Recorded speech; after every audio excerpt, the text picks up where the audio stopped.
I now give the floor to Her Excellency Reem Ebrahim Al-Hashimy, Minister of State, International Cooperation of United Arab Emirates.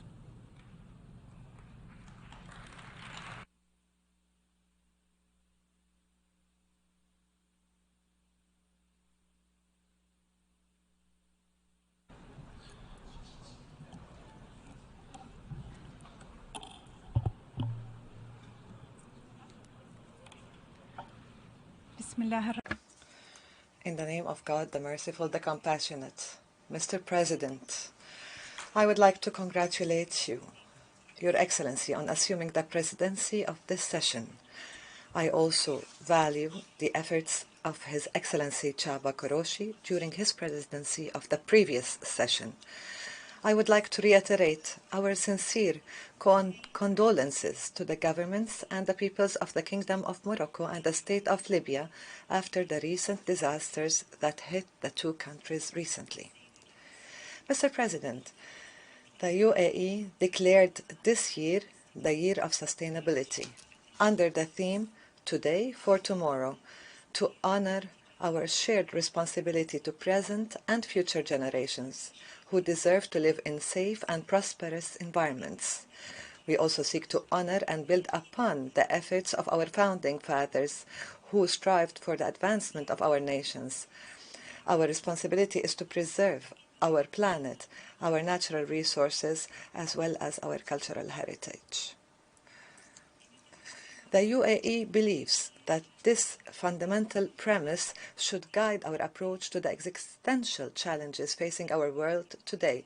This particularly applies to armed conflicts currently at their highest since World War II, and the increasing frequency and impacts of climate disasters. It also includes our enduring efforts to preserve and defend our shared human values in a world dominated by the unrelenting waves of extremism, racism, and hate speech. Fortunately, more than any other time in history, we are capable of overcoming these challenges. We have reached the highest level yet of advancement. Today, we possess the technology required to find innovative solutions to complex challenges.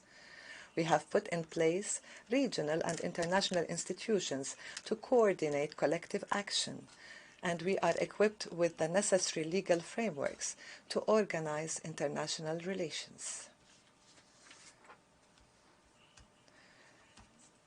This we have felt a lot during our membership at the Security Council since last year.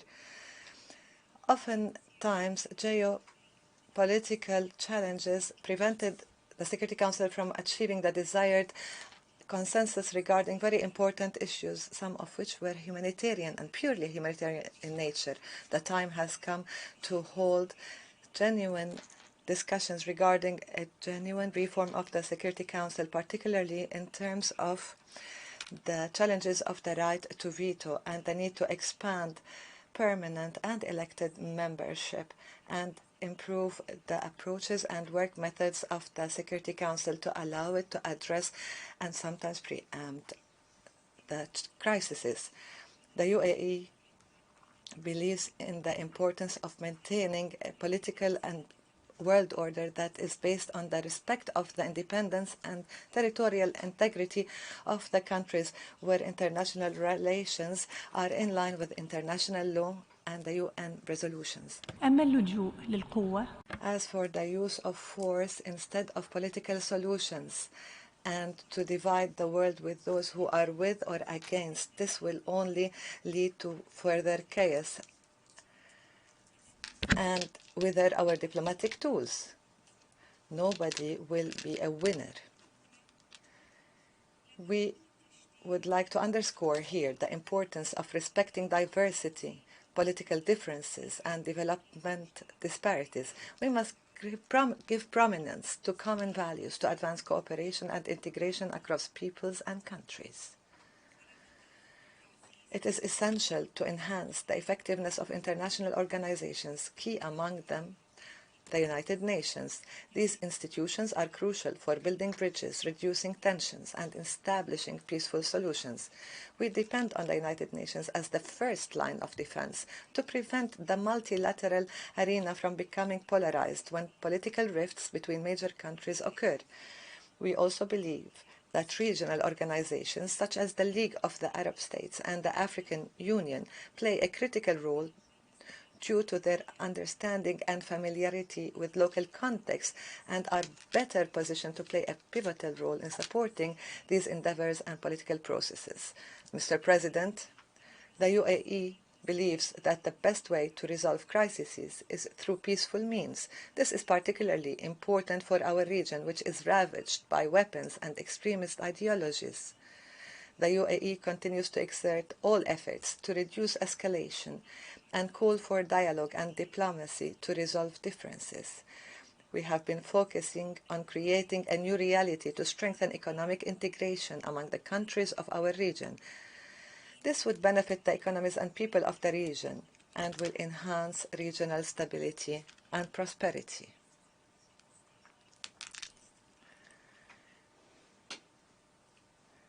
The UAE renews its demand to Iran to end its occupation of the 3 UAE islands, Greater Tomb, Lesser Tomb, and Abu Musa.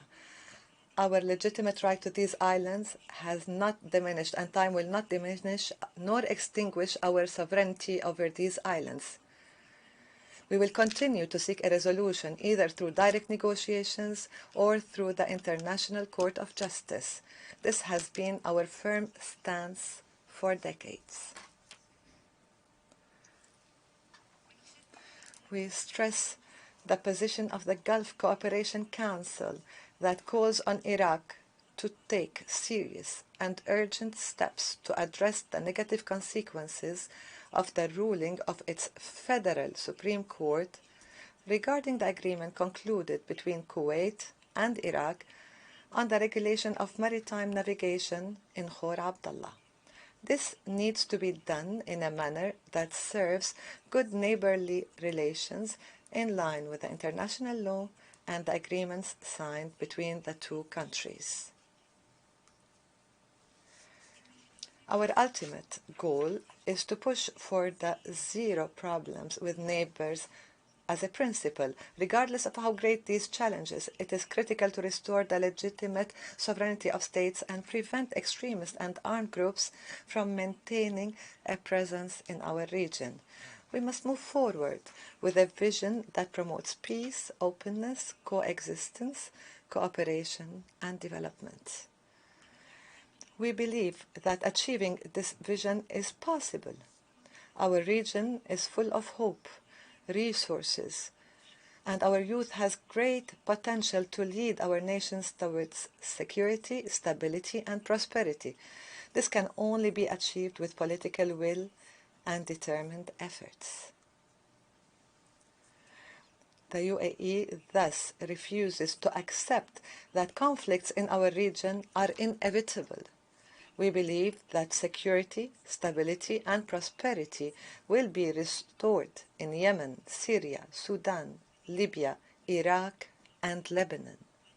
We also believe in the establishment of an independent Palestinian state on the 1967 borders, with East Jerusalem as its capital. Without eradicating extremism, hatred, and racism from our region and globally, these efforts will not succeed. It has become abundantly clear that hate speech and extremism are closely linked to the spread and escalation of conflict. The Security Council acknowledged this fact in its historic resolution 2686 concerning tolerance, international peace, and security last June, an important initiative in which the UAE played a prominent role. The promotion of the values of tolerance and peaceful coexistence has an impact on people globally, yet not only in words but through their direct implementation, that they would be embedded within these communities. acts such as destroying a church in Iraq, burning the Holy Quran in Sweden, or attacking a Jewish cultural center in Argentina are all unacceptable actions that lead to chaos and discord. When dealing with these acts, we must do our utmost to refrain from using double standards and have effective and comprehensive strategies that would guarantee human rights, strengthen stability in communities, and address racist practices. It includes also to address the exclusion and discrimination against women and girls, as is the case in Afghanistan. Mr. President, the international community should be determined in its efforts to address the greatest threats to global stability, namely the development of nuclear weapons and the undermining of the global non-proliferation regime. We must never tolerate this type of threat, nor accept the risk of a nuclear conflict, one that would result in devastating consequences for all. We also stress the importance of alleviating the suffering of people affected by conflict situations, particularly through humanitarian exceptions when sanction measures are imposed. We should be mindful that civilians, and especially children, are not responsible for these conflicts. In the aftermath of the devastating earthquake this year in Syria, we have seen Arab nations set an example by prioritizing humanitarian support.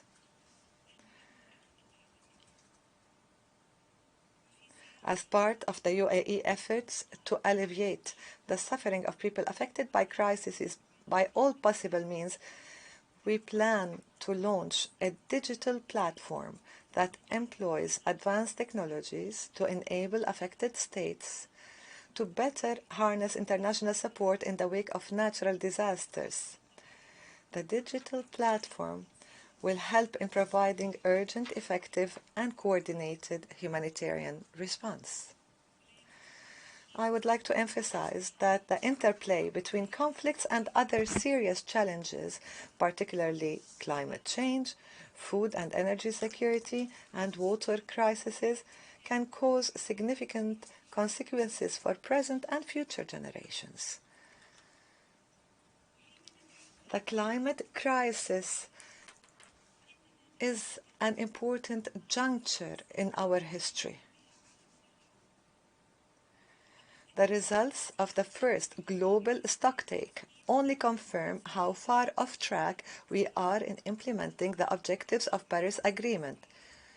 To keep 1.5 degrees within reach, we need transformational change.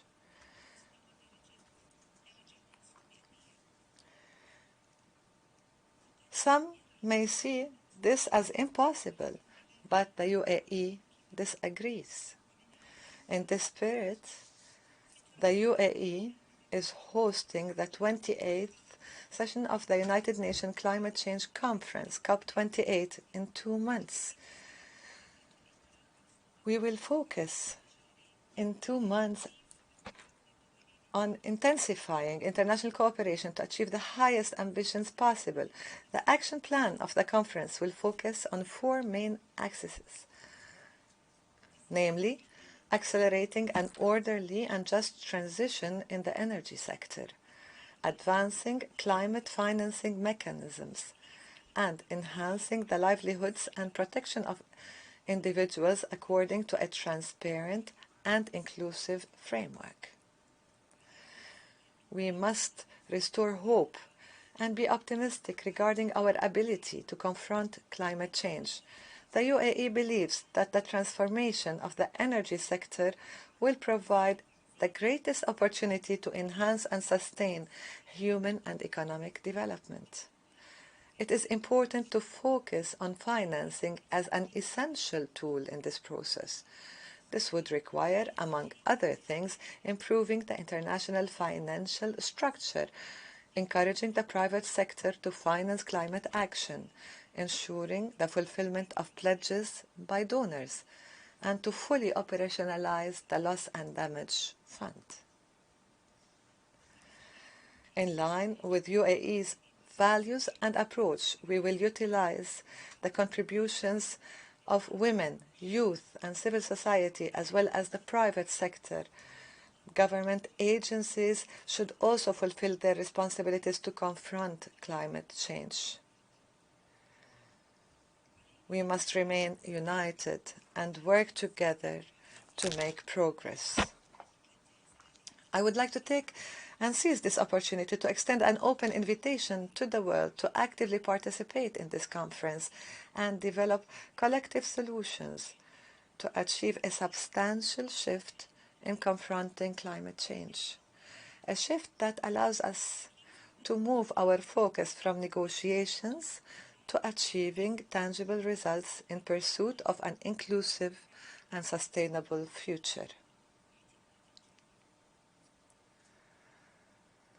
By addressing climate change, we can alleviate the food insecurity crisis. This requires further investment in food supply systems and safeguarding them from damage or attacks. It also demands a focus on the development of smart systems to increase productivity and minimize the impact of natural disasters, political and security crises. Water scarcity is an increasingly challenging issue globally, yet it has to receive the attention it deserves. There is an urgent need to find new models of international cooperation to address this challenge and make it a top priority for multilateral action. The UAE, in recognition of this, seeks to find effective solutions by working with the international partners to address this important issue. Today, the UAE's Foreign Ministry has published a report which we hope will contribute to achieving this goal. To conclude, global challenges are becoming increasingly interlinked. No country nor organization is capable of addressing them alone. We are seeing this in the actions of terrorist groups in our region, who recruit their fighters and mobilize funds across borders. We have also witnessed the repercussions of the COVID-19 pandemic, which affected countries throughout the world. The suffering of civilians from conflicts should not be defined by borders. The UAE believes that collective action is no longer simply an option, but an urgent need. Today's decisions will have far-reaching impacts for decades to come. We should ask ourselves, what is the legacy we want to leave for future generations? Do we want our legacy to be conflicts and crises and scarce resources? Or do we want our legacy to be a stable and prosperous international order where communities peacefully coexist and are resilient in the face of global challenges? For us in the UAE, peace is our choice, development is our path, and a stable future is our destination. With the return of the Emirati astronaut Sultan al-Niyadi from the first long Arab mission in space, we see this experience that is invaluable. We see in our youth the potential of future leaders, a leadership that is very promising, that will bolster our achievements and usher in a promising future. We are determined to follow in the footsteps of the founders of the UAE to achieve greater advancements and further investments in humanity and science for the people of the world. Our unwavering determination to achieve these objectives is demonstrated in our policies, decisions, and relationship. Thank you, Mr. President. The Minister of State for International Cooperation of the United Arab Emirates. We have had the last speaker in the